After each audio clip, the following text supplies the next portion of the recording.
सावधान। ओकारं बिंदु संयुक्तं नित्यं ध्यायन्ति योगिनः कामदं मोक्षदं चैव ओंकाराय नमो नमः। अविरल सतगन होगा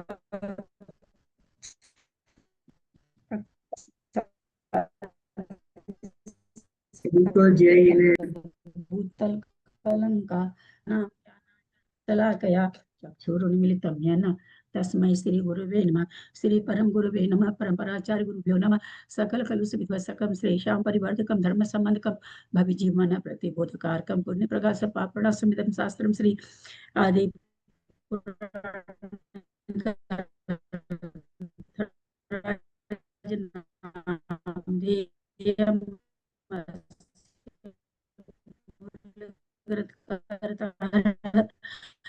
श्री तेषां वचनं सार्थम् आसाद्य श्रीमत् जिनसेनाचार्येण विरचितम् इदं शास्त्रमुत्तारः सावधानतया शृण्वन्तु। मङ्गलं भगवान् वीरो मङ्गलं गौतमो गणि मङ्गलं कुन्द कुन्दादो जैन धर्मोऽस्तु मङ्गलं सर्वमङ्गलमाङ्गल्यं सर्वकल्याणकारकं प्रधानं सर्वधर्माणां जैनं जैनं जयतु सहस्रं वेणि विद्यारंभं करिष्यामि सिद्धिर्भवतु मे सदा। द्वादशं जिनवानी माता की जय। परम मांगली ग्रंथ आदि पुराण ग्रंथ राज की जय। जिनसेनाचार्य की जय। पन्नालाल जी साहित्यकार की जय। अढ़ाई दीप में विराजमान सभी आचार्य उपाध्याय सर्व साधु के चरणों में नमोस्तु नमोस्तु नमोस्तु। सभी आरिका माता जी के चरणों में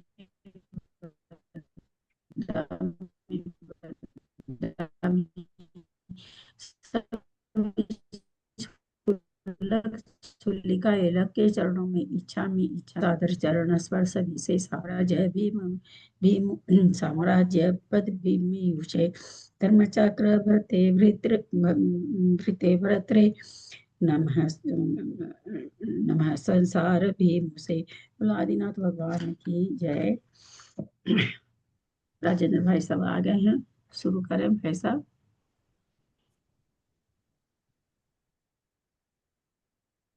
बोलो आदिनाथ भगवान की जय। आदरणीय दीदी को प्रणाम, सभी श्रोताओं को जय जिनेन्द्र। आज क्या बात है, आपकी तबीयत ठीक नहीं लग रही है दीदी? की तबीयत ठीक नहीं लग रही। बहुत खराब लग रही है। आपकी सर्दी वगैरह हो गई क्या?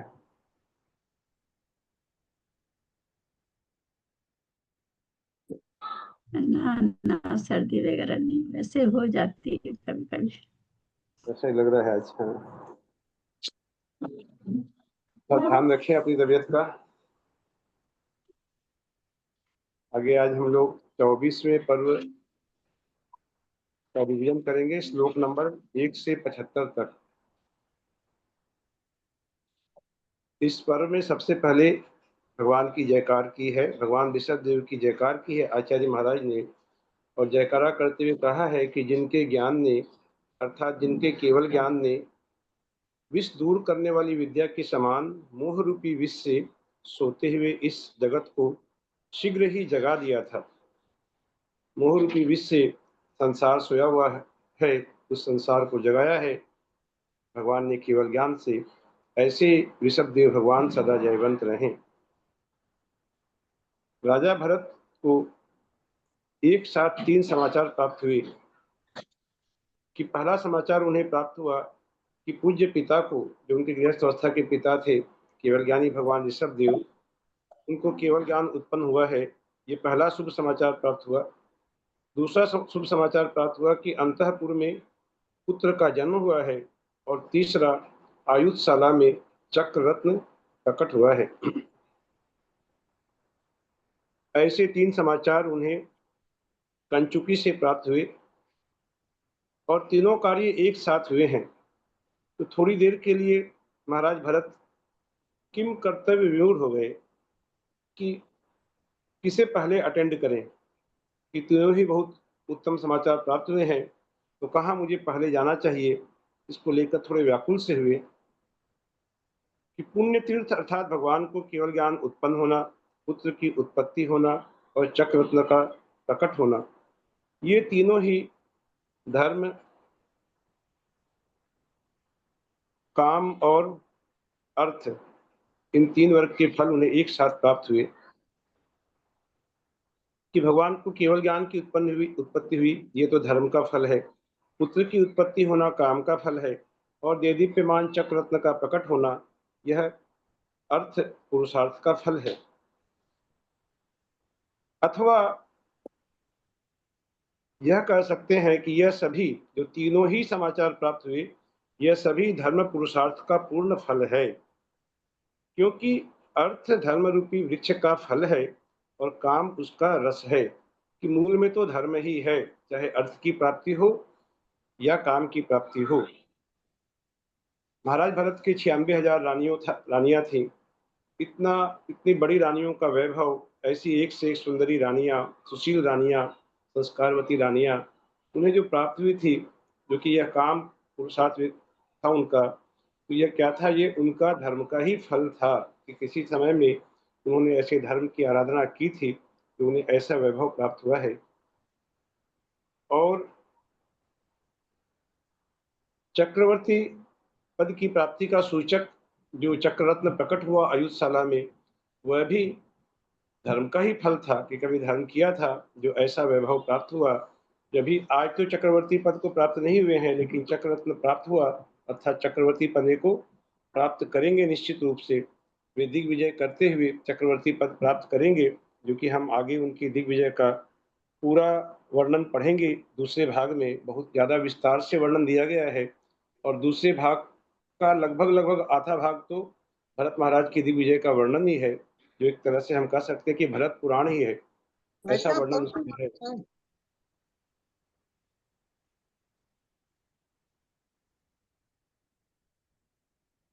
तो सब कार्यों में सबसे पहले धर्म कार्य ही करना चाहिए।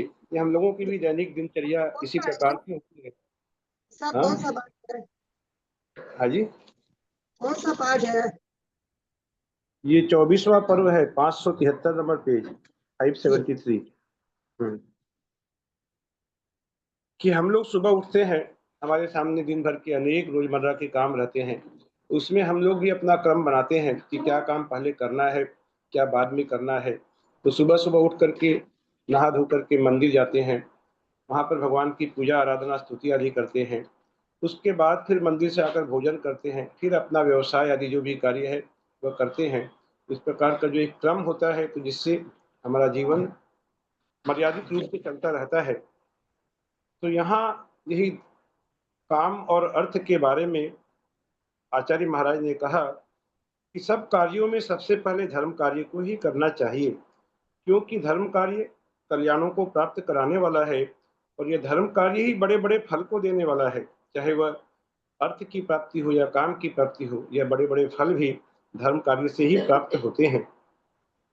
इस प्रकार राजा की इंद्र भरत महाराज, जो कि थोड़ी देर के लिए तो किम कर्तव्य विमूढ़ हुए थे, लेकिन फिर उन्होंने निश्चय कर लिया कि पहले भगवान की पूजा करने के लिए जाना है। तो ऐसा निश्चय करके महाराज भरत भगवान की पूजा करने के लिए ही गए। यहाँ पर बहुत सुंदर कहा कि केवल ज्ञान उत्पन्न होना जो कि धर्म पुरुषार्थ का पूर्ण फल है, क्योंकि अर्थ धर्म रूपी फल का वृक्ष का फल है कि जो अर्थ की प्राप्ति हमें होती है, धन वैभव आदि की प्राप्ति होती है, यह क्या धर्म रूपी वृक्ष का फल है और काम उसका रस है। तो मूल में धर्म ही सब कुछ है। ऐसा जानकर उन्होंने भगवान की पूजा पहले करने का निश्चय किया। भरत महाराज अपने छोटे भाई अंतःपुर की, उनका जो विशाल अंतःपुर था, मिस्त्रियों को और नगर के मुख्य मुख्य गण्यमान्य लोगों को साथ लेकर पूजा की बहुत बड़ी सामग्री लेकर जाने के लिए तैयार हुए और भरत महाराज भगवान की वंदना के लिए उठे, जिनका शब्द समुद्र की गर्जना के समान है। ऐसे आनंद काल में बजने वाले नगाड़े सेना रूपी समुद्र में शोक फैलाते हुए और दिशाओं को शब्दायमान करते हुए गंभीर शब्द करने लगे। जो महाभाग्यशाली है, जिनेंद्र भगवान की वंदना करने का अभिलाषी है, भरत क्षेत्र का जो स्वामी है और चारों ओर नाम प्लीज जय जिनेंद्र भैया। हाँ जी बोलिए। हाँ पेज नंबर बता दीजिए। पेज नंबर देखिए 574 श्लोक नंबर 13। ठीक है जी, धन्यवाद। जो चारों ओर से हाथी घोड़े पदाती अर्थात पैदल तथा रथों के समूह से जो घिरा हुआ है, ऐसे महाराज भरत ने भगवान की पूजा करने के उद्देश्य से समो शरण की ओर प्रस्थान किया। सेना से घिरे हुए महाराज भरत दिशाओं में फैलती हुई प्रभा से जिसने सूर्यमंडल को जीत लिया है, ऐसे भगवान के समो शरण में जा पहुंचे।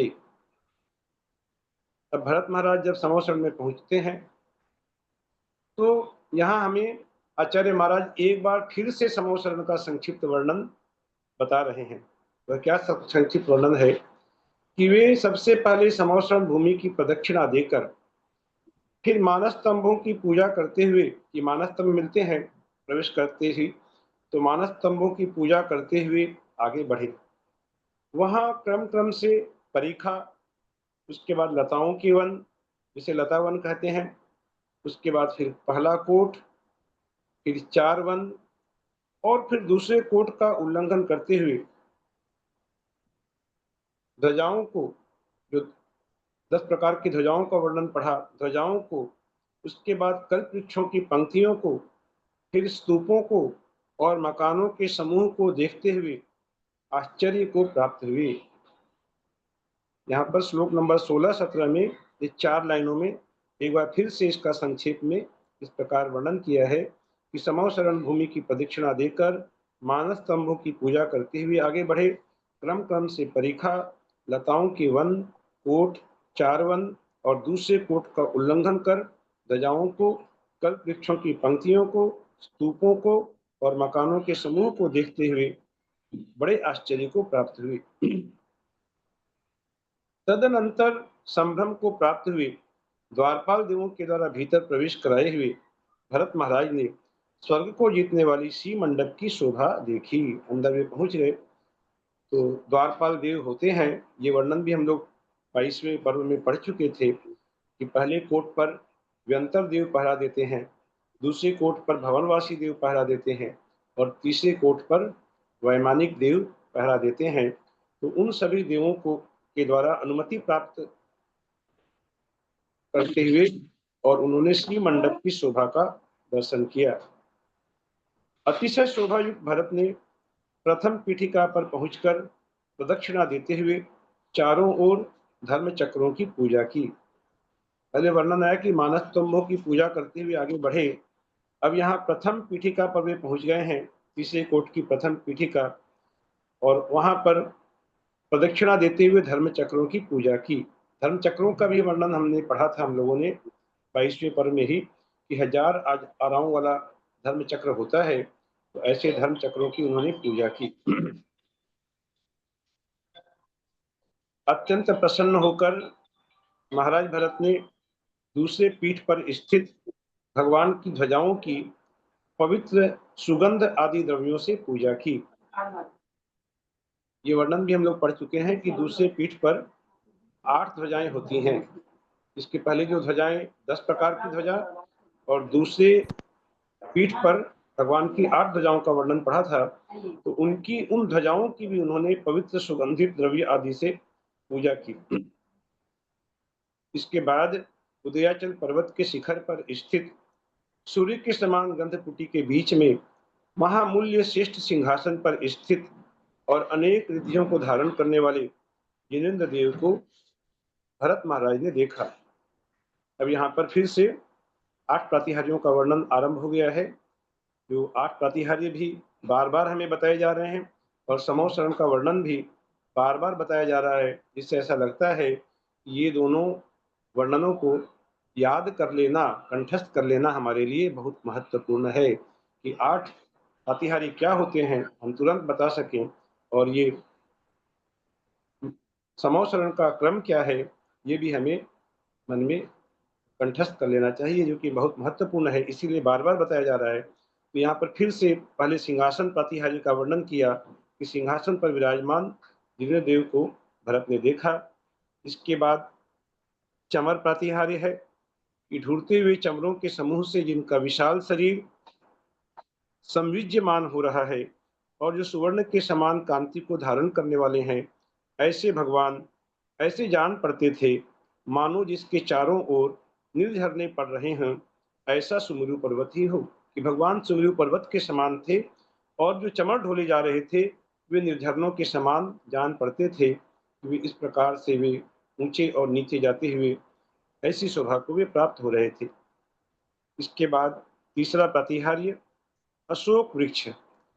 अशोक वृक्ष, अब यहाँ पर जो हम प्रातिहार्यों का वर्णन पढ़ रहे हैं, इसका कोई क्रम निश्चित नहीं है प्रातिहार्य का, कि कौन से प्रातिहार्य पहले नंबर में आएगा, कौन सा दूसरे नंबर में, ऐसा कोई क्रम नहीं है। भगवान यहाँ आचार्य महाराज भी जो वर्णन कर रहे हैं बार बार, तो ये कभी अशोक वृक्ष को उन्होंने पहले लिया है, कभी यहाँ पर अशोक वृक्ष को तीसरे नंबर में लिया है, और अनेक ग्रंथों में भी पढ़ते हैं तो प्रातिहार्यों का कोई निश्चित क्रम नहीं है, अलग अलग क्रम हमें पढ़ने को मिलता है। तो यहीं पर यहाँ पर तीसरे नंबर में अशोक वृक्ष को लिया है कि अशोक वृक्ष के नीचे, जैसे भक्तामर में पहले नंबर में अशोक वृक्ष को लिया है, तो वे बड़े भारी अशोक वृक्ष के नीचे 3 छत्रों से सुशोभित थे। अब यहाँ पर अशोक वृक्ष तीसरे और 3 छत्र चौथे, ये वर्णन आ गया। वे भगवान ऐसे जान पड़ते थे मानो जिस पर 3 रूप धारण किए हुए चंद्रमा से सुशोभित मेघ छाया हुआ है, ऐसा पर्वतों का राजा सुमेरु पर्वत ही हो। यहाँ भी भगवान की उपमा सुमेरु पर्वत से की। अब पुष्पवृष्टि, कि वे भगवान चारों ओर से पुष्पवृष्टि के समूह से सुशोभित थी, चारों ओर उनके पुष्पों की वर्षा हो रही थी, जिससे वे ऐसे जान पड़ते थे मानो जिसके चारों ओर कल्प वृक्ष से फल गिरे हुए हैं, ऐसा सुमेरु पर्वत ही हो। ये बार बार सुमेरु पर्वत से भगवान की उपमा दे रहे हैं, यहाँ फिर भगवान की उपमा सुमेरु पर्वत से दी गई। अब आकाश में व्याप्त होने वाले, अब देवदुंदुभि का वर्णन है छठा प्रतिहार्य, कि आकाश में व्याप्त होने वाले देवदुंदुभियों के शब्दों से भगवान के समीप ही बड़ा भारी शब्द हो रहा था, जिससे वे ऐसे जान पड़ते थे मानो वायु के द्वारा चलायमान हुआ और जिसकी लहरें किनारे तक फैल रही हैं, ऐसा समुद्र ही हो। यहाँ पर भगवान की उपमा सुमेरु पर्वत से नहीं करके यहाँ समुद्र से की गई, कि इस प्रकार का वो कोई समुद्र हो जिसकी लहरें बहुत दूर तक फैल रही हैं, उसी प्रकार वे देवदुंदुभि के शब्द भी बहुत दूर तक गुंजायमान हो रहे थे। आगे दिव्य ध्वनि का वर्णन है इसके बाद, कि जिसका शब्द अतिशय गंभीर है और जो जगत के समस्त प्राणियों को आनंदित करने वाला है, ऐसे संदेह रहित धर्म रूपी अमृत की वर्षा करते हुए भगवान ऋषभदेव ऐसे जान पड़ते थे मानो गरजता हुआ और जल वर्षा करता हुआ वर्षा ऋतु का बादल ही हो। कि मेघ बादलों की सी ध्वनि होती है, मेघों की गड़गड़ाने की जैसे ध्वनि होती है, वैसी भगवान की दिव्य ध्वनि उस प्रकार खिलती है। तो ये वहां पर ऐसी शोभा को प्राप्त कर रहे थे। अब इसके बाद प्रभामंडल। प्रभामंडल कि अपने शरीर की फैलती हुई प्रभा रूपी जल से जिन्होंने समस्त प्रभा को प्रक्षालित कर दिया है, वे भगवान ऐसे जान पड़ते थे मानो क्षीर समुद्र के बीच में बढ़ा हुआ सुवर्णमय पर्वत ही हो। अब यहाँ पर दही क्षीर पराठे समुद्र, चटनी क्षीर ले ली समुद्र तुम की टमाटर की देख लियो।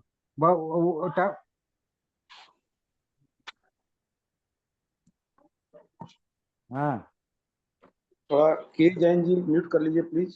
के जैन जी के यहाँ से आवाज आ रही है। कि क्षीर समुद्र के बीच में बढ़ा हुआ सुवर्णमय पर्वत से यहाँ भगवान की उपमा की गई। यहाँ सुमेरु पर्वत से नहीं करके सुवर्णमय पर्वत से उपमा की। इस प्रकार 8 प्रतिहार्य रूप ऐश्वर्य से युक्त और जगत के गुरु स्वामी वृषभदेव को देखकर पूजा करने वालों में श्रेष्ठ भरत ने उनकी प्रदक्षिणा दी। जैसा कि होता है, सभी जगह वर्णन आता है कि पहले प्रदक्षिणा देते हैं, उसके बाद भगवान की पूजा स्तुति आगे करते हैं। तो ऐसी प्रकार से भरत महाराज ने भी, जो कि पूजा करने वालों में श्रेष्ठ थे, उन्होंने भगवान की प्रदक्षिणा दी पहले और फिर उत्कृष्ट सामग्री से उनकी पूजा की। क्योंकि सामग्री पहले ही कहा कि बहुत उत्कृष्ट सामग्री लेकर वे वंदना करने के लिए उठे। अब ये पूजा की उन्होंने। पूजा के बाद महाराज भरत ने अपने दोनों घुटने जमीन पर टेक कर सब भाषाओं के स्वामी भगवान ऋषभदेव को नमस्कार किया सब भाषाओं के स्वामी, उनकी भाषा सभी भाषाओं में लोगों को समझ में आती थी, तो वे ऐसे भगवान सभी भाषाओं के भी स्वामी थे। ऐसे भगवान को भरत महाराज ने नमस्कार किया, फिर वचन रूपी पुष्पों की मालाओं से उनकी पूजा की। पहले तो उन्होंने जो भी अष्ट द्रव्य वे साथ में लेकर आए थे उस द्रव्य से पूजा की, अब वचनों से पूजा कर रहे हैं, अर्थात उनकी स्तुति कर रहे हैं।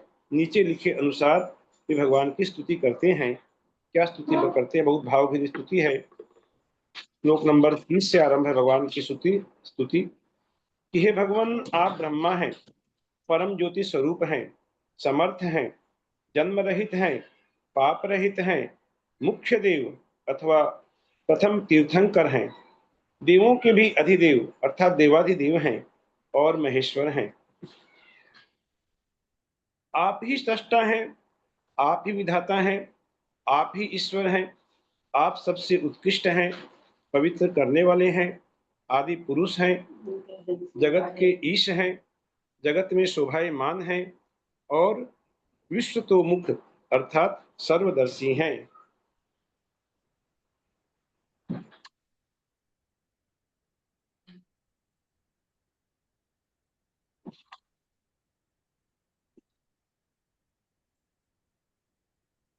आप समस्त संसार में व्याप्त हैं, जगत के भरता हैं, समस्त पदार्थों को देखने वाले हैं।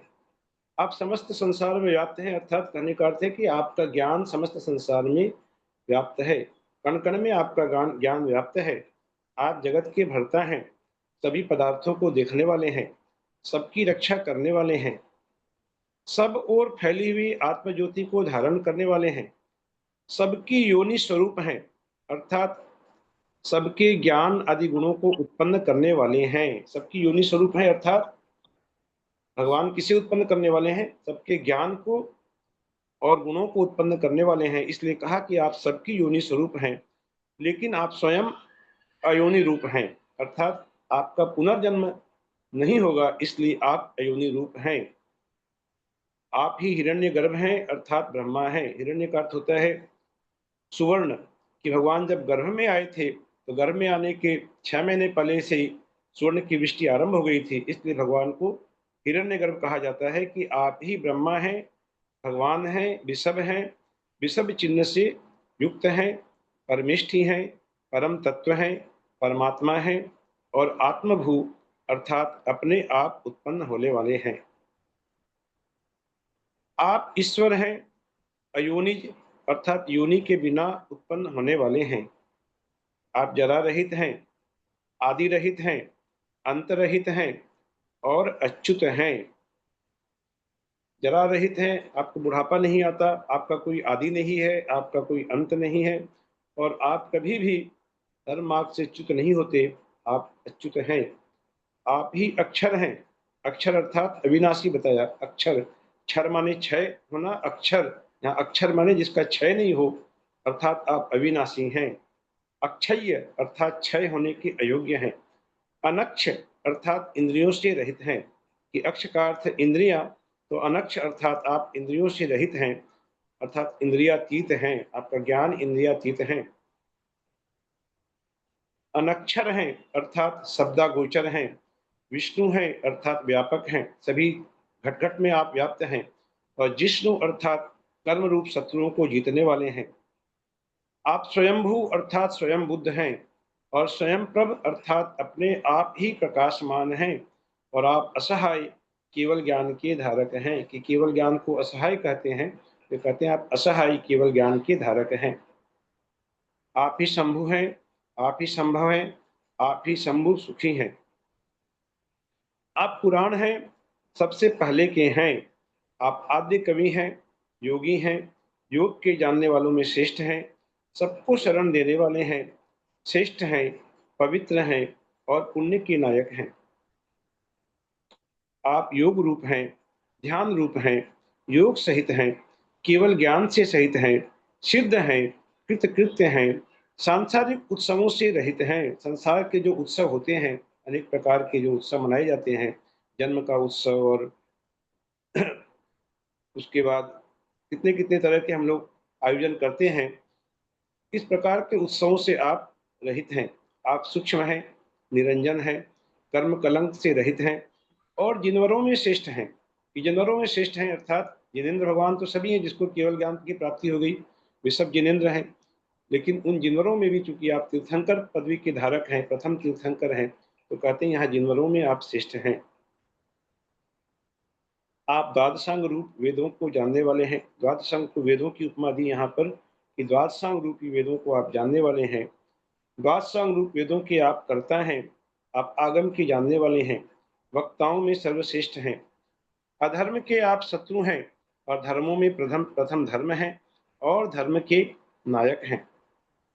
आप जिन हैं, काम को आप जीतने वाले हैं, अरहंत हैं, पूज्य हैं, मोह रूप शत्रु को नष्ट करने वाले हैं, अंतराय रहित हैं, धर्म की ध्वजा हैं, धर्म के अधिपति हैं और कर्म रूपी शत्रुओं को आप नष्ट करने वाले हैं। जितने भी यहाँ पर शब्दों से भगवान को संबोधित किया जा रहा है, तो ये इनमें प्राय बहुत से शब्द हमें जब आगे हम पढ़ेंगे या अभी आप लोग वाचना चल रही होगी जिन सहस्त्र नाम स्तोत्र की, उसमें ये प्राय शब्द पढ़ने को मिलेंगे यहाँ पर जो बताए जा रहे हैं कि आप भव्य जीव रूपी कमलिनियों के लिए सूर्य के समान हैं, आप ही अग्नि हैं, आप ही यज्ञ कुंड हैं, यज्ञ के अंग हैं, श्रेष्ठ यज्ञ हैं, होम करने वाले हैं और होम करने योग्य आप द्रव्य हैं। आप ही यज्वा हैं अर्थात आप यज्ञ करने वाले हैं। आप घृत रूप हैं, पूजा रूप हैं, अपरिमित पुण्य स्वरूप हैं, गुणों की खान है।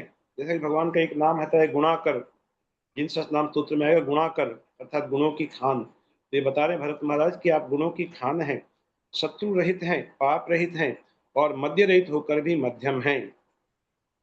मध्य रहित होकर भी मध्यम हैं कि आप मध्य भी नहीं आपका, पहले पढ़ा हमने कि आदि नहीं आपका, अंत भी नहीं है, यहाँ कह रहे मध्य भी नहीं है, मध्य रहित होकर भी मध्यम है। इसका भावार्थ बता रहे हैं पन्नालाल जी कि भगवान निश्चय नय की अपेक्षा अनादि और अनंत हैं। जिसका आदि और अंत नहीं होता उसका मध्य भी नहीं होता। जब आदि नहीं है और अंत भी नहीं है तो मध्य कहाँ से होगा? कुछ एक निश्चित आकार होगा अगर, तब उसके मध्य की गणना की जा सकती है कि हाँ ये इसका मध्य भाग है, लेकिन न तो आदि है न अंत है तो मध्य हो नहीं सकता। परंतु साथ ही मध्यम भी कहा है। कवि की उस उक्ति में यहाँ विरोध आता है, परंतु जब मध्यम शब्द का मध्य माँ अनंत चतुष्ट यह लक्ष्मी यस्य सह कि जिसके बीच में अनंत चतुष्टय रूप लक्ष्मी है, ऐसा अर्थ जब किया जाता है कि जिसके बीच में अनंत चतुष्टय रूप लक्ष्मी है, तब वह विरोध दूर हो जाता है कि विरोधाभास अलंकार है। यह बात मुझे दीदी से निवेदन है, यदि आप आज तबीयत ठीक लग नहीं रही आपकी, यदि आप समझा सकते हैं इस बात को तो बड़ी कृपा होगी कि ये क्या कहना चाह रहे हैं यहाँ पर। शायद अभी ज्वाइन नहीं है मेरे ख्याल लगता है। तो ग्रंथ नहीं खोल रखी हूँ भाई साहब मैं इस पे। ठीक है, बाद में बता मेरा देंगे ग्रंथ आपको। इसी में लैपटॉप ये में बात ग्रंथ है, को समझ लैपटॉप नहीं में है यहाँ क्लास पर, कर रही मैं पढ़ के सुना रहा हूँ आपको कि क्या लिखा है। उसमें ऐसा लिखा है कि जिसके बीच में अनंत चतुष्टय रूप लक्ष्मी है, तो जिसके बीच में अनंत चतुष्टय रूप लक्ष्मी, इसलिए आपको मध्यम भी है, ऐसा कहा कि आप मध्यम हैं। तो ये क्या मतलब हुआ कि जिसके बीच में अनंत चतुष्टय रूप लक्ष्मी है? जिसके बीच, मुझे तो लगता है जिसके बीच में मतलब वही हृदय में, मतलब पूरे बनावट ही वही है उनके।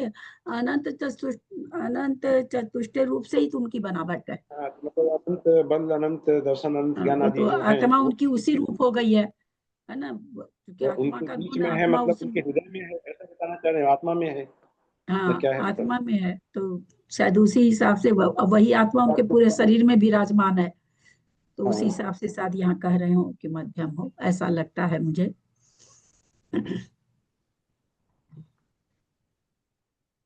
कि मध्य रहित होकर भी मध्यम है, ये कहने का तात्पर्य है कि जिसके बीच में अनंत चतुष्टय रूप लक्ष्मी है, इस आशय से उनको कहा कि आप मध्य रहित होकर भी मध्यम हैं। आगे बता रहे हैं कि आप अत्यंत सूक्ष्म हैं, अत्यंत बड़े हैं और गौरव के स्थान हैं। आप बड़े हैं, क्षमा गुण से पृथ्वी के समान आचरण करने वाले हैं, पूज्य हैं, समर्थ हैं, स्थिर स्वभाव वाले हैं, अविनाशी हैं, अचल हैं, नित्य हैं, शिव हैं, शांत हैं, और आप संसार का अंत करने वाले हैं। अंत करने वाले हैं अर्थात संसार को ध्वंस करने वाले, ऐसा नहीं, अंत करने वाले माने हमारे संसार के, हम सभी जो जीव हैं, जो भव्य जीव जो हैं, उनके संसार का भगवान अंत करने वाले हैं और वे मोक्ष लक्ष्मी में उन्हें पहुंचाने वाले हैं। इस अपेक्षा से कहा कि आप संसार का अंत करने वाले हैं।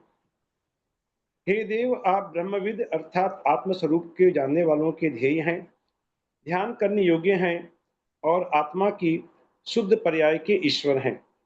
इस प्रकार हम लोग अनेक नामों से आपकी स्तुति करते हैं।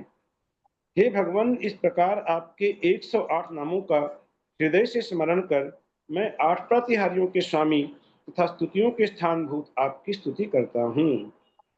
इस प्रकार भरत महाराज ने 108 नामों से भगवान की स्तुति की। आगे स्वधर्म इंद्र करेंगे 1008 नामों से, और भरत जी ने 108 नामों से स्तुति की।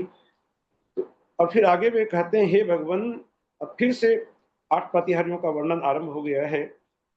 फिर से वे कहते हैं कि जिसकी शाखाएं अत्यंत चलायमान हो रही हैं, ऐसा यह ऊंचा अशोक महावृक्ष। अब यहाँ पर 8 प्रतिहारियों में, इसके पहले हमने जब पढ़ा तो तीसरा क्रम था, यहाँ अशोक वृक्ष का पहला क्रम आ गया कि अशोक महावृक्ष अपनी छाया में आए हुए जीवों की इस प्रकार रक्षा करता है मानो इसने आपसे ही शिक्षा पाई हो। ये आपका ही मानो कोई उत्तम शिष्य है और आपसे प्रेरित होकर ही जिस प्रकार आप अपने शरणागत की रक्षा करते हैं, उसी प्रकार यह अशोक वृक्ष भी अपनी छाया में आए हुए जीवों की रक्षा करता है। आगे 64 चंवर का वर्णन कर रहे हैं कि यक्षों के द्वारा ऊपर उठाकर ढोले गए ये आपके चमरों के समूह ऐसे जान पड़ते हैं मानो बिना किसी छल के मनुष्यों के पाप रूपी मक्खियों को ही उड़ा रहे हो, कि वे जब ऊपर जा रहे हैं, नीचे आ रहे हैं, तो ये माने हमारे हम जैसे जो मनुष्य हैं, पाप रूपी उनकी मक्खियों को वे उड़ा रहे हैं, भगा रहे हैं। तो भगवान के समोषण में जो आए हैं उनके पाप तो दूर हो जाते हैं, ये कह रहे कि पाप रूपी मक्खियों को उड़ा रहे हैं।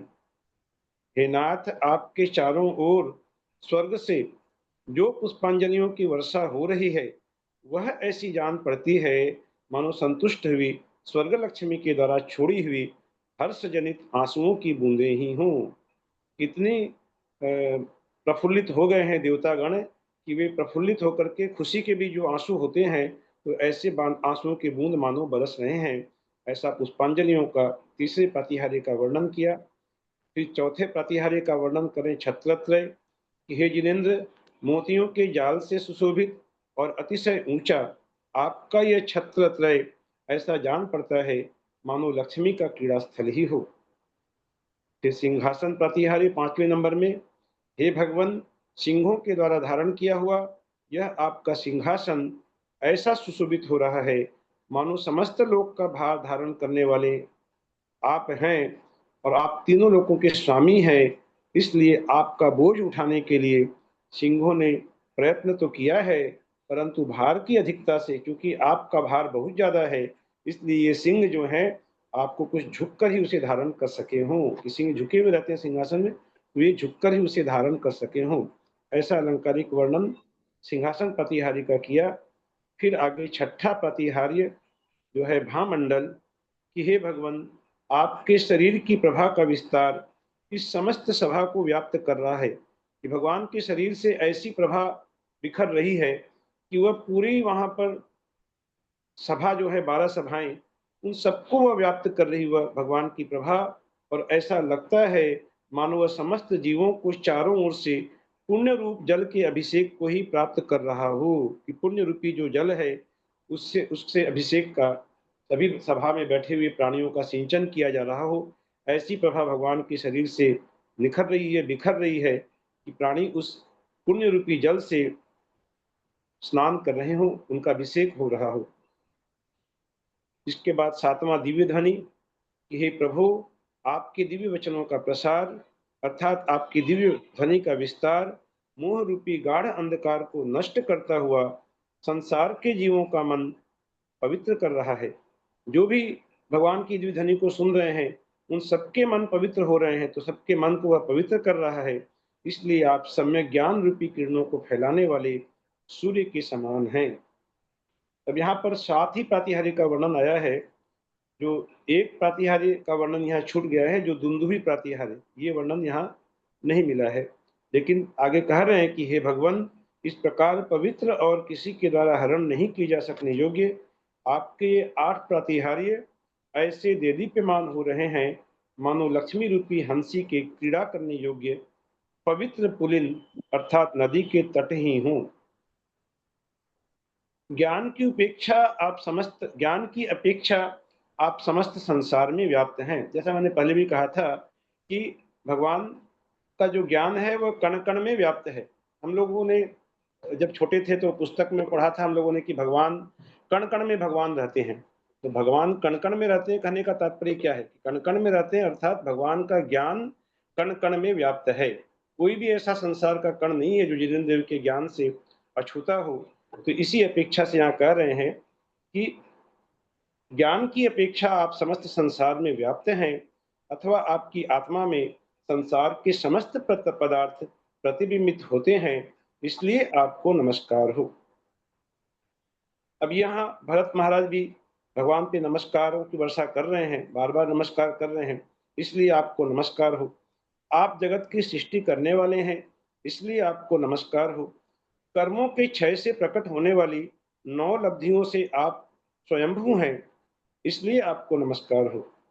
हे नाथ, क्षयिक ज्ञान, क्षयिक दर्शन, क्षयिक सम्यक्त, क्षयिक चारित्र और क्षयिक दान, लाभ, भोग, उपभोग तथा वीर्य, ये आपकी 9 क्षयिक शुद्धियां कही जाती हैं। आपका बाधा रहित ज्ञान समस्त संसार को एक साथ जानता है। ऐसा नहीं है कि क्रम क्रम से भगवान का ज्ञान जानता है कि पहले इसको जानेंगे फिर उसका, ऐसा नहीं। एक साथ युगपथ संसार के सभी पदार्थों को भगवान का ज्ञान, जो बाधा रहित ज्ञान है, वह सबको जानता है। सो ठीक ही है, क्योंकि व्यवधान होना, इंद्रियों की आवश्यकता होना और क्रम से जानना, ये 3 बातें यहाँ कही कि यदि व्यवधान होता है तो यह ज्ञानावरण कर्म का उदय है जिसके कारण व्यवधान होता है, और इंद्रियों की आवश्यकता होती है कि हम इंद्रियों की सहायता से ज्ञान प्राप्त करते हैं संसारी प्राणी, तो ये भी ज्ञानावरण कर्म का ही उदय है। और क्रम से जानना कि एक साथ सभी चीजों को हम नहीं जान पाते, तो ये तीनों ही ज्ञानावरण कर्म से होते हैं। परंतु आपका ज्ञानावरण कर्म बिल्कुल नष्ट हो गया है, इसलिए निर्बाध रूप से इस बिना किसी बाधा के समस्त संसार को आप एक साथ जानते हैं। हे प्रभु, यह बड़े आश्चर्य की बात है कि आपने इस अनेक प्रकार के जगत को एक साथ जान लिया। ये कितने बड़े आश्चर्य की बात है। यदि हम थोड़ी सी भी यदि चिंतन मनन करें कि ऐसे जिनेंद्र देव जो कि एक साथ पूरे संसार को जानते हैं, तो एक बहुत बड़ा आश्चर्य है जो कि भरत महाराज कह रहे हैं। ये बहुत बड़े आश्चर्य की बात है। अथवा कहीं कहीं बड़े पुरुषों का आश्रय पाकर क्रम का छूट जाना भी प्रशंसनीय समझा जाता है। कहीं कहीं बड़े पुरुषों का आश्रय पाकर क्रम का छूट जाना भी प्रशंसनीय समझा जाता है। यदि इसको आप थोड़ा एक्सप्लेन करेंगे, इस बात को क्या कहना चाह रहे हैं? कहीं कहीं बड़े पुरुषों का आश्रय पाकर क्रम का छूट जाना भी प्रशंसनीय समझा जाता है। उसके पहले भी पढ़े थोड़ा, हाँ, उसके पहले ये भी कह रहे पढ़िए थोड़ा। आपने इस जगत को एक साथ जान लिया, ये बहुत बड़े आश्चर्य की बात है। अथवा कहीं कहीं बड़े पुरुषों का आश्रय पाकर कर्म का छूट जाना भी प्रशंसनीय समझा जाता है। ये कहने का क्या कर्म तात्पर्य?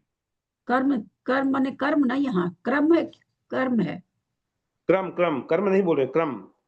बड़े पुरुषों का क्रम, आश्रय पाकर क्रम का छूट जाना, क्रम माने सीरियल नंबर एक के बाद 2, जो क्रम है। हाँ, मेरे समझ में संसार संसार का जो परिभ्रमण का क्रम है वो छूट भ्रमण का जाना, क्रम छूट जाना। बड़े बड़े लोगों का आश्रय पा करके। क्योंकि यहाँ पर तो उनकी स्तुति हो रही ना, आदिनाथ भगवान की, तो ऐसा प्रतीत होता है। अच्छा, फिर आगे कहते हैं, हे विभो, समस्त इंद्रियों के विद्यमान रहते हुए भी आपका ज्ञान अतीन्द्रिय ही होता है। कि यद्यपि भगवान अभी सकल केवली हैं, शरीर सहित हैं, लेकिन शरीर है तो उनके सारी इंद्रियां भी विद्यमान हैं, लेकिन फिर भी आप अतीन्द्रिय हैं क्योंकि इंद्रियों से आप परे हैं, इंद्रियातीत हैं। सो ठीक ही है क्योंकि आपकी शक्तियों का योगी लोग भी चिंतन नहीं कर सकते हैं। हे भगवान, जिस प्रकार आपका ज्ञान क्षायिक है, उसी प्रकार आपका दर्शन भी क्षायिक है, और उन दोनों से एक साथ ही आपके उपयोग रहता है। यह एक आश्चर्य की बात है कि संसार के अन्य जीवों के पहले दर्शनोपयोग होता है, बाद में ज्ञानोपयोग होता है। कि दर्शनोपयोग का जितना मुझे मालूम है कि आत्मा का सामान्य दर्शन दर्शनोपयोग है, और विशेष जो जानकारी है वह ज्ञानोपयोग कहा जाता है। तो यहाँ कह रहे हैं कि संसार के जीवों में पहले दर्शनोपयोग होता है, बाद में ज्ञानोपयोग होता है, परंतु आपके दोनों उपयोग एक साथ ही होते हैं। ये भी दीदी थोड़ा आप एक्सप्लेन करिए, इसको बताइए क्या है मतलब।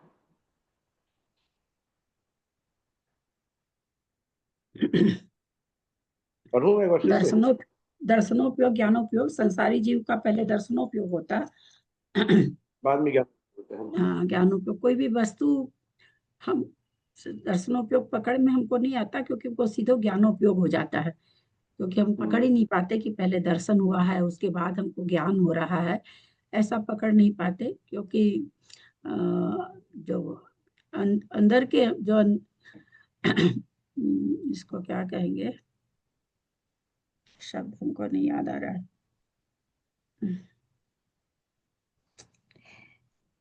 जो अंदर में आभास होता है, हाँ, अंतर्चित प्रकाश,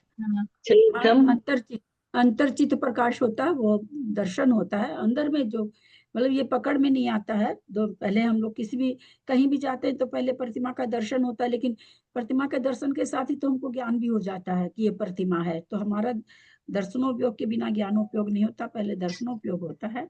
और जब केवली भगवान का दोनों हम चीजें, भगवान का वो प्रतिमा में चिन्ह देखते हैं कि भाई सिंह का चिन्ह है, तो दर्शन किया, फिर हमें ज्ञान में आया कि ये महावीर फिर वो भगवान की प्रतिमा विशेष है, ज्ञान में आ गया, वो तो ज्ञान विशेष में आ ज्ञान गया। में आ गया। फिर हम चिन्ह देखते हैं, फिर थोड़ा थोड़ा उनकी मुद्रा पे ध्यान गया, फिर कलर पे ध्यान, ये विशेष हो गया, ये श्रुत ज्ञान में आ गया।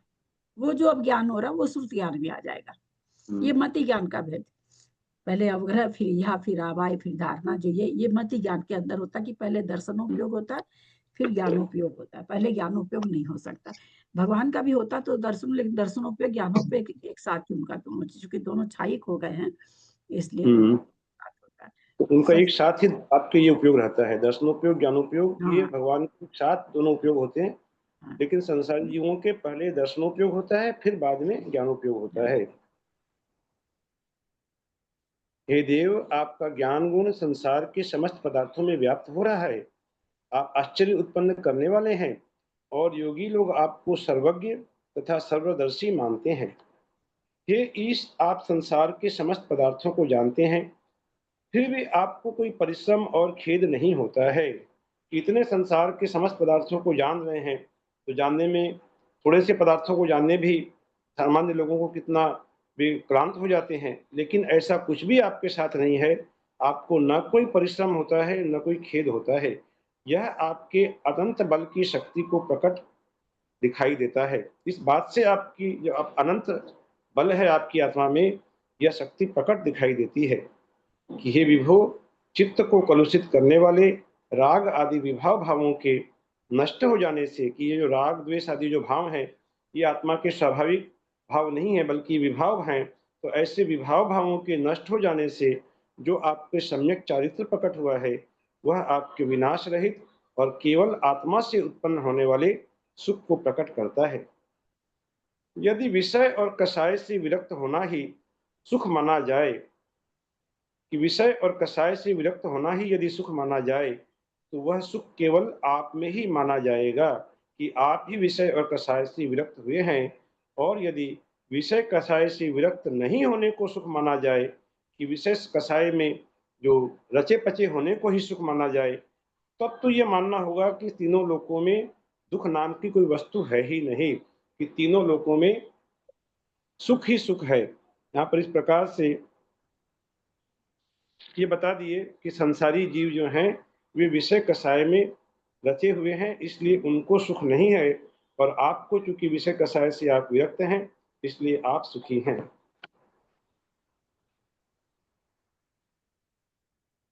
आगे पेज नंबर 580, पढ़ते हैं श्लोक नंबर 65 कि हे भगवान, जिस प्रकार कलुष मल अर्थात कीचड़ के शांत हो जाने से ज्वल स्वच्छता को प्राप्त हो जाता है, उसी प्रकार मिथ्यात्व रूपी कीचड़ के नष्ट हो जाने से आपका सम्यक दर्शन भी स्वच्छता को प्राप्त हुआ है कि मिथ्यात्व रूपी कीचड़ बिल्कुल नष्ट हो गया है और भगवान का सम्यक दर्शन एकदम निर्मल स्वच्छ अवस्था को प्राप्त हुआ है।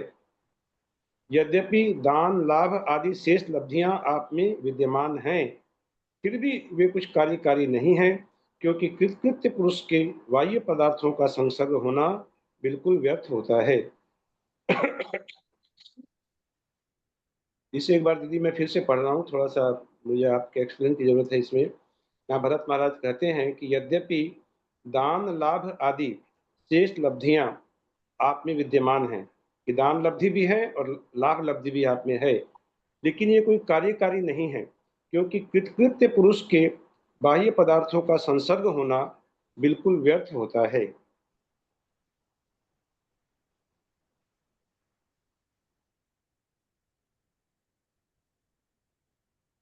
एक बार फिर से बोलिए ना। कह रहे हैं कि हे देव, यद्यपि दान लाभ आदि शेष लब्धियां आप में विद्यमान हैं, तथापि वे कार्यकारी नहीं हैं, क्योंकि कृतकृत्य पुरुष के, भगवान को कृतकृत्य पुरुष बताया, कृतकृत्य पुरुष के बाह्य पदार्थों का संसर्ग होना बिल्कुल व्यर्थ होता है। कि दान लब्धि लाभ लब्धि आदि को बाह्य पदार्थ बताते हुए कह रहे हैं कि उनका संसर्ग होना बिल्कुल व्यर्थ है। हाँ, भगवान को अपने लोग की जो ये 5 लब्धियां हैं, वो बाहरी है। जितने भी दान लाभ, जितना भी अपन दान देते हैं, बाहर में लाभ देते हैं, बाहर से लाभ होता है तो लाभांतराय कर्म का क्षय सब मानते हैं। भोग पाते हैं तो भोगांतराय का मानते हैं, भोग कर पाते हैं तो भोगांतराय का क्षय सब अच्छा मानते हैं।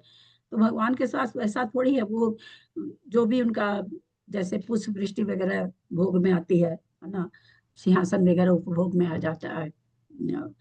जो दिव्य ध्वनि खीर रही है वो दान में कर देते हैं ना। और जो तो कहते हैं आपके लिए कोई बाहरी चीज नहीं है। वास्तव में तो ये हम लोग संसारी प्राणी तो क्या जानते हैं, बाहर से जो वस्तु होती है वो होता है। और आपके लिए ये कहना कि आपको 5 लब्धि प्राप्त हो गई है, तो कोई कार्यकारी नहीं है, कोई खास कार्यकारी नहीं है। वो यहाँ पर कहना चाह रहे हैं। ये सब आपको बिल्कुल व्यर्थ होता है, ऐसा कह रहे हैं कि हाँ। आपके लिए ये व्यर्थ है। वो तो नहीं हो तो आपकी ध्वनि खीरेगी, आपके समोसरण लगेगा ही लगेगा। तो आपको 5 लब्धियां प्राप्त हुई है, ये कहना ये कोई खास कार्यकारी नहीं है आपके लिए। आपके तो केवल ज्ञान के गुण है, तो आपके तो प्रकट होंगे ही होंगे। होंगे। आप इन सब से निष्प्रिय हैं, आपके लिए इनका कोई महत्व नहीं है, इन सब बातों का। यही करें ना। तो हे नाथ, आप ऐसे ऐसे आपके अनंत गुण माने गए हैं, परंतु अल्प बुद्धि को धारण करने वाला मैं उन सब की लेश मात्र भी स्तुति करने के लिए समर्थ नहीं हूँ। आपके गुणों का स्तोत्र करना तो दूर रहा, आपका लिया हुआ नाम ही हम लोगों को पवित्र कर देता है। अतएव हम लोग केवल नाम लेकर ही आपके आश्रय में आए हैं। आपके गर्भावतरण के समय आश्चर्य करने वाली हिरण्यमयी अर्थात सुवर्णमयी वृष्टि हुई थी, इसलिए लोग आपको हिरण्यगर्भ करते हैं।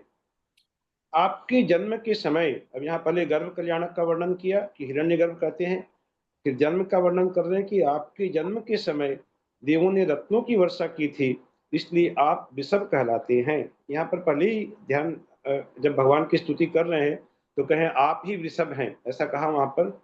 तो ये वृषभ का अर्थ क्या हुआ, यहाँ बता रहे हैं कि जन्म के समय देवों ने रत्नों की वर्षा की थी, इसलिए आप वृषभ कहलाते हैं।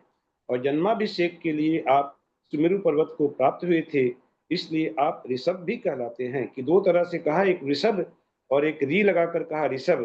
कि ऋषभ आप इसलिए कहलाते हैं क्योंकि आप जन्माभिषेक के समय सुमेरु पर्वत को प्राप्त हुए थे, इसलिए आप ऋषभ हैं। और देवों ने रत्नों की वर्षा की थी आपके जन्म के समय, इसलिए आप वृषभ कहलाते हैं। हे देव, आप संसार के समस्त जानने योग्य पदार्थों को ग्रहण करने वाले ज्ञान की मूर्ति रूप हैं, इसलिए बड़े बड़े ऋषि लोग आपको सर्वव्यापक कहते हैं।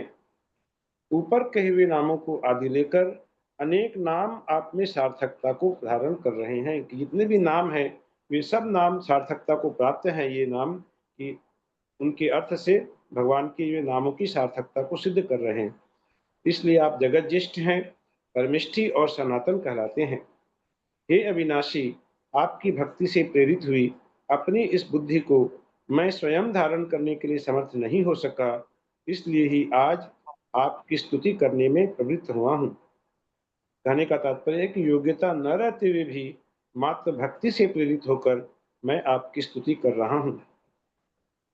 आपके द्वारा दिखाए हुए मार्ग की उपासना कर मोक्ष प्राप्त करने की इच्छा करने वाले और देव मानकर आपकी ही उपासना करने वाले हम लोगों पर आप प्रसन्न होइए और अनुग्रह कीजिए। हे भगवान, इस प्रकार लोकोत्तर वैभव को धारण करने वाले आपकी स्तुति कर हम लोग यही चाहते हैं। जब इतनी स्तुति की, भगवान की आराधना की, तो क्या चाहते हैं? अंत में ये बता रहे हैं कि हम लोग यही चाहते हैं कि हम लोगों की बड़ी भारी भक्ति आप में रहे। ये भक्ति कर रहे हैं और चाहते क्या है कि ये भक्ति बिल्कुल सदा सदा के लिए बनी रहे। ये हमारी बड़ी भारी भक्ति आप में रहे, इसके सिवाय और कुछ हम आपसे नहीं चाहते हैं कि बस आप में, हे भगवान, हमारी भक्ति बनी रहे तो हमारा कल्याण तो अपने आप हो जाएगा। ये भी इस प्रकार भरत महाराज ने ये बहुत भावभीनी यहाँ पर स्तुति की। और अब आगे जो वर्णन आने वाला है और वो कल हम लोग पढ़ेंगे। तो दीदी कल का भी ले लें क्या, परीक्षा का? हाँ इसके बाद हाँ कल हाँ तो हाँ, पूरा ले ही लीजिए गया, भाई साहब। ले हाँ लेना। ले लीजिए, हाँ कल भी ले लीजिए। और 2-3 दिन लगातार करने से हमको लगता है हाँ एकदम मेकअप हाँ हो जाएगा पूरा। हाँ लगातार तभी करते क्या आज वो इतना ही करेंगे क्या? हाँ भाई साहब, हाँ हाँ हाँ, बोलिए दीदी। आज 70 तक करेंगे या आगे 75 करेंगे? बस, 75 तक बस। नहीं, आज आज कितने तक करेंगे? आज का जो पेपर है ये 75 नंबर तक ही है। 75 तक क्या? बस बस, हाँ आज इतना ही है बस। इसके बाद कल जो है बाकी का जो पूरा है उसका पेपर कल अच्छा, होगा। ठीक है, जिन्होंने स्तुति करते हैं भाई यदर्थे साहब, मात्रा। आप 9 बजे क्यों देंगे पेपर? वैसे 8 बजे जैसे खत्म हो गया, तो आप पेपर, हाँ, आपने लिखा हम 9 बजे देंगे, आपने लिखा पेपर 9 बजे देंगे हम। तो गलती से आ जाता है दीदी, क्षमा तो कीजिएगा, भाई गलती साहब से हो वाले जाता है। ग्रुप हाँ, का रहता होगा मैसेज ना, वैसे का वैसे 9 दे बजे देते को होंगे हरिवंश ना। पुराण का आदत है ना, तो वो हाँ वहाँ क्या गलती कहते से हैं, भाई पहुंच गया। साहब में डालते थे होंगे ना, तो वहां से वो 9 बजे अच्छा, डालते होंगे, तो इसलिए हाँ यहाँ हाँ, भी वो 9 बजे आ जाता है। तो गलती हो जाती है, वो 8 हाँ बजे। उसको चेंज, ठीक ठीक है है। ना, समझ जाया करिए, हाँ हाँ, आप समझ समझ जाए। जाएंगे, अब तो पता मतलब चल गया। हाँ समझ। 8 बजे ही स्टार्ट होगा। और आज की जो परीक्षा हुई इसमें जेटी गंगवाल जी को सबसे ज्यादा नंबर मिले हैं। तो बहुत दिनों बाद पुरुषों का नंबर मिला है, सर्वोपरि रहे हैं। इसके पहले तो इंदौर से थे ना, कौन भाई साहब इंदौर से, वे संदीप जी अग्रवाल, बहुत बार आते थे वे। और संदीप जी और रचना जी दोनों। और अभी जेटी और गंगवाल जी हैदराबाद से, उन्होंने सर्वोपरि स्थान प्राप्त किया है। तो आपका बहुत बहुत बहुमान, बहुत अच्छा लगा ये देख करके। पेपर भेज दिए, रिजल्ट भेज दिए क्या? कल की बात कर रहा हूँ, कल जो पेपर हुआ ना उसकी बात कर रहा हूँ। कल की परीक्षा में जेटी गंगवाल जी सर्वोपरि रहे हैं। यदर्थमात्रा वो तो बधाई हो। पदवाक्यहीन किंचनोक्तम तन्मे क्षमित्वा विदधातु देवी सरस्वती केवलबोधलब्धिं बुद्धि समाधि परिणाम शुद्धि स्वात्मोपलब्धि मणिं चिन्तितवस्तुदाने तं मन्यमानस्य ममास्तु देवी जावाणी के ज्ञान ते सूझे लोकालोक सुवाणी मस्तक नमो सदा देत हो धो। हे जिनवाणी भारती तो ही जपो दिन रैन जो तेरा शरणागहि सो पावे सुख चैन। देव भजो हरिहंत को गुरु से हो देवग्रंथ दया धर्म पालू सदा यही मोक्ष का पंथ। बोलिए द्वाद सांगिन वाणी माता की जय। कायो सरगम करो में हम।